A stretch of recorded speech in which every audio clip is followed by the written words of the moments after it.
conflict, between position on policy, we can never reach an agreement, with the government. And do you think also, in terms of tactics, do you think in some ways the movement, the democracy, has to be willing to take some calculated risks in terms of willing to be controversial, to stir up some debate? Definitely. Just like today, when we have a motion debate on the industrial safety, the motion was put forward by one of our councillors, but the motion was not carried finally because of the functional constituency councillor abstained from voting. You know about Hong Kong's latch code voting system. You have the functional constituency and you have the district constituency. If you don't get 50% of those yes votes from both, groups, then the motion will be defeated. So after the motion was not carried, when it was announced by the president, I stand up and pointed the finger and accusing, the functional constituency councillors being shameful. And I was kicked out in my first meeting after return, from council. Yeah. So in the future, I will continue to use similar methods to create conflict, to create controversy, right? Because to me that is not right.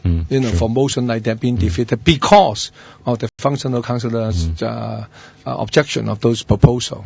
I know you have daughter, you have children who you're just a grandfather, actually. Congratulations. No, not yet. Not yet.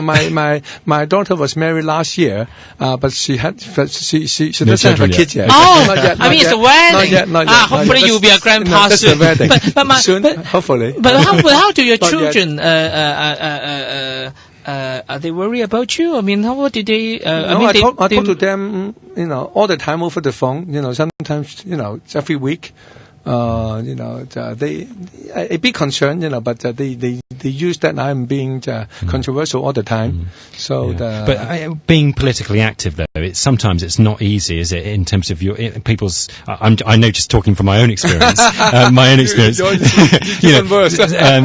sometimes it's not easy, is it? No. In terms of your family life, because and I'm just guessing from my own experience, it's not easy, is it? That to be politically active, especially as a controversial or a fighting against the government. I can imagine if you were a pro-government politician, it's much easier psychologically on someone's family and so on. But would you agree? It's not always easy, is it? I think. Well, I've been in these games for more than 25 years. So my family, they're used to it. They're used to it. Yeah. But I become more radical since the formation of the LSD. Sometimes they express some concern, but they understand my approach. They understand my direction, and I do know my limit. So I think they should be okay. I think and that is not too much of a problem. And we've only got a few minutes left. I do want to ask you guys a little bit about the UK election as well, actually, because obviously that's been pretty big news, certainly from my home country. I'm kind of interested a little bit in the last couple of minutes to ask you a bit about that, because that was quite an unusual situation to have a hung parliament. It hasn't happened in my lifetime. The last time it happened in the UK was 1974, and I mean, I don't know quite how closely you followed it, but in terms of a power struggle that happens within political parties, it was for any sort of political junkie, that was a very interesting period. Those 5 days, a few days straight after the election. I mean, how was it quite widely reported in the Chinese newspapers? And I mean, what did you make of that? With watching three big political groups in the UK basically engaged in a pretty big power struggle, or what the media called a sort of the horse trading, which is real down and dirty negotiations for raw power. I mean, what did you guys make of that, and were you happy with the end result of a coalition?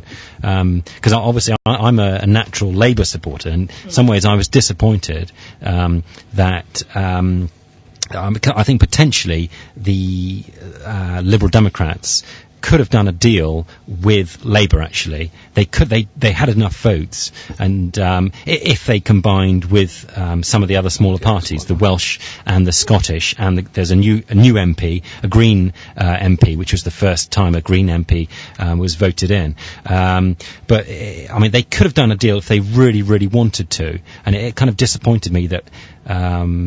They, in later years, they might rue that it didn't happen. I think. I mean, how do you view that? I mean, obviously, it's quite a pair of strange bedfellows because, on one hand, you do see Nick Clegg as a very staunch European. I mean, and you have Cameron wanting as much distance as it could be between Britain and EU.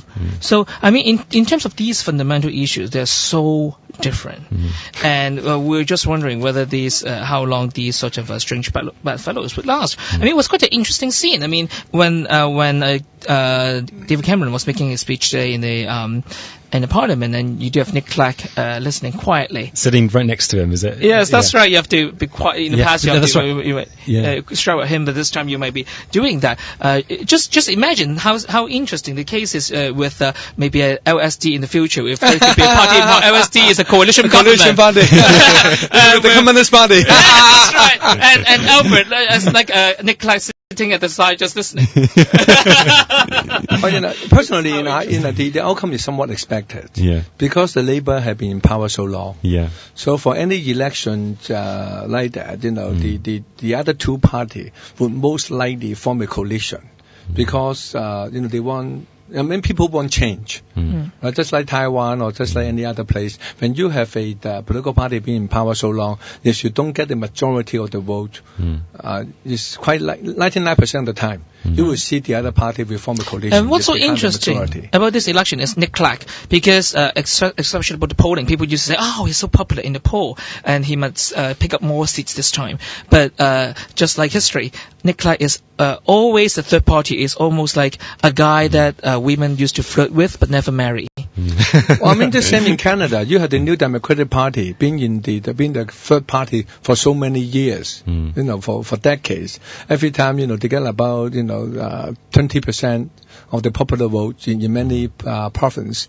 But in terms of number of seats in the parliament, they only have a small percentage of. That's why with the promise of a referendum on the proportional representation system would be very crucial for the Lib Dems. And I think LSD is also a beneficiary of the PR system. I mean, after all. So I'm really looking forward to the Lib Dems, the proportional election in the future. So I think Lib Dem did win something. In this election. I mean, that's right. They have gained more influence and power and so on. I mean, they have got some. I'm not a Lib Dem supporter, but they have got some good ideas, and particularly about civil liberties. They're really big on actually, and understanding that you've got to put in place controls to keep the government and the state in order. Actually, and one more thing, I'm very happy that they are saying that they are not going to be a yes man to the America. Yeah, that again, you see, is a good thing. Yeah, it never happens. Like, for example, like 20 to 30 years. Yeah, that's true. Yeah, that's true actually. And my last point is that usually people ask in an election all the time, who's the winner? And I read a very interesting commentary from the States saying that the winner is actually the Queen, because suddenly she becomes important again. Yes. On that note, we've run out of time actually, but I would like to thank the King of Ballots, Albert, for coming in for this special show with you. Okay, thank you everyone. Thank you. Thank you. Yeah. Bye-bye.